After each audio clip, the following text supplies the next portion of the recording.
After receiving a call from Red, Pink and Yellow are totally confused because they have never heard their friend Red talk like this before, nervous, in pain, and unable to express in words.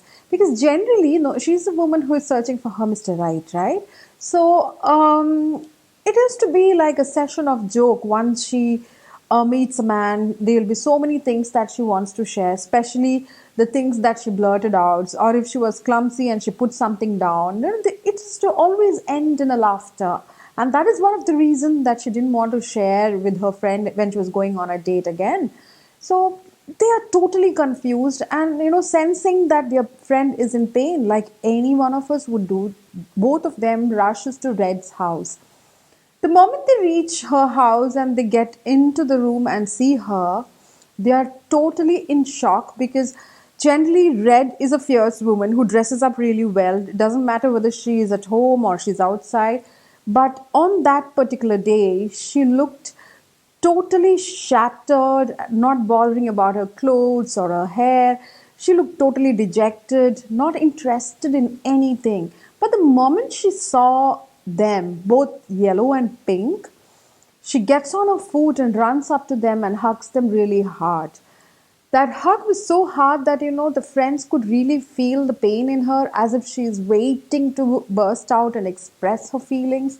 So they start wondering what exactly could be wrong. So both of them take her to the room and make her sit down and asks her what exactly happened. And that is when Red begins to explain, as in, she says that she knows this man from quite a while. They used to talk over the phone and even exchange text messages. And she got a feeling that he's a good man, as in, they shared similar likings and the thinking was almost similar. The goals also matched. So she just felt this could be the right man. And so she decided to meet him. So she goes to the cafe to meet him. They have a favorite coffee, and then they start discussing about future, about their interests, how they look at themselves. Like 5 years down the lane, 10 years later, their goals, their aspirations. And Red felt that this is the man, as in he was so caring, so gentlemanly, as in giving so much of respect for other people. So she is totally convinced that this man is really good, at least a probable person to consider into the Mr. Rights group. So she is convinced and happy for having met the person. And since she had not bought in a car or she didn't come there in driving, while they are ready to leave, he volunteers to drop her home. Since he has been really good to her, she is okay with that and she accepts the offer, as in she is fine with him dropping her back home because she has started building that rapport and she's feeling comfortable with that person. So while they go for the while they're driving, she starts observing him and she's even more impressed the way he is talking and the way he is taking care of her, the kinds of topics he was discussing. And on the way, he slows down the car and he says that he has to hand over a file to his friend. And he gets down, and as he walks further, he turns back to her and says that, it really doesn't look nice when a woman is sitting alone in the car. Why don't you just join me? And since she's totally impressed with the kind of man he is, she agrees and he gets into the room and she also follows him. And after getting into the room, only then, after she gets into the hall and starts looking around, that is when she realizes that there is no one in the house.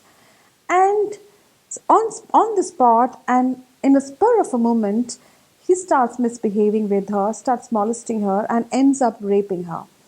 She is a strong woman, as I told you earlier, but most strong women are in a state of shock when the most unimaginable things happen to them. That was the exact situation Red was in. So Miss Red is totally in a state of shock. She is shook and unable to react. So she is not even able to digest that something just happened like this to her. And she is quite robotic, as in, he takes her to the car and she is taken back to her house.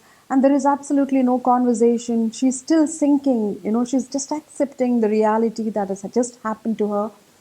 And after she gets down and walks into her house, that is when she realizes what a big thing has just happened to her. And she just wanted to break down in front of her friends and tell these things to them so that she would feel, a sense of support, a sense of care from these people. And that is how she ends up calling both Yellow and Pink. Remember the call that I told you that they received in the cafe? That is exactly the same call. So, while explaining about the physical thing that happened while she was getting raped, explaining the details on how he really raped her down. So, that is when she bursts into tears and cries like a baby. And they really hold her hands and give the support that is required. And Yellow signals to Pink to take her out of the house so that she will be able to get some fresh air. That is what is done generally, right? When somebody breaks down, the first thing that we want to do is just remove them off from that place and take them to a totally different place, make them feel comfortable. That is what friends generally do, or friends or anybody for that matter, and they decide to take her out. While they take her out, they go to a juice center, give her a juice, and they start walking. And while walking, um, Miss Pink asks Red, "Why don't you lodge a complaint with the police? This is the time that we need to report the case." But shockingly, Red rejects that and says, that she's really not interested in going ahead with this because she has a feeling that they would interrogate and they would ask this again and again, and she had to go through the pain again and again. So she said once and it is enough, and she doesn't want to go through it and experience it again and again while she's explaining it to them. So they were like, they didn't want to force her too much because she's already in pain. And then she also makes a point that if at all people at home gets to know this, they would be shattered. They wouldn't be able to take it lightly. And then they walk into the park and start discussing lighter things. And while they talk lighter things, small little smile keeps appearing on Red's face, and she also joins in and pitches in few points. This makes Yellow and Pink really happy. They get a sense of calmness in their mind that their friend is slowly, healing or slowly able to come out. Since she's a very strong lady in the group, they have very high expectation from her. They cannot imagine her to be breaking down or crying because she's faced the odds like a queen, like she can really, really manage such things. So while she starts reciprocating him positively, and she's talking, she's slowly smiling, they're convinced that now she's fine and she can manage the situation. So they walk back home and drops her home, and they go to their respective homes. See, the reason why they're dropping her home is because she's not alone. She has her parents and her siblings. Now, why she is not telling her parents and her siblings is because she has got a very strong connect with her friends, a very, very strong support system. So they are more happier or feels lighter when you share it with that kind of a support group. Because generally, what happens is that when you talk to parents, they would either break down and they would get emotional, and they may not be in a condition to give the right kind of support. And if it is siblings, sometimes they might blame you, like, you want Mr. Right, you have been going on dates, was it really necessary? All these things would pop up, and that is why she relied on her friends. So both Yellow and Pink go back home in a very calm and content state of mind, because their friend is slowly overcoming all the things that she has faced. But still, they have a heavy heart, thinking, why should this happen to such a wonderful girl like that? And they go home and they wake up in the morning. They have a good sleep. They wake up in the morning, and Yellow is busy, she is actually making breakfast. And Pink is like getting her books ready to go to her college. She's a research scholar, so she's like putting things into place. And that is when they get a call, and the call says that Red is dead, as in she is no more. It was a call from her house, and they get to know that she is no more. It is extremely, extremely difficult to hear a news like that when you lose a friend, when you lose someone who's like a soulmate, who's always been with you. and they're not able to digest it or accept the fact that the person with whom they had a conversation the previous night is no more. So they end up thinking over the conversation that they had, how they felt and how she was low.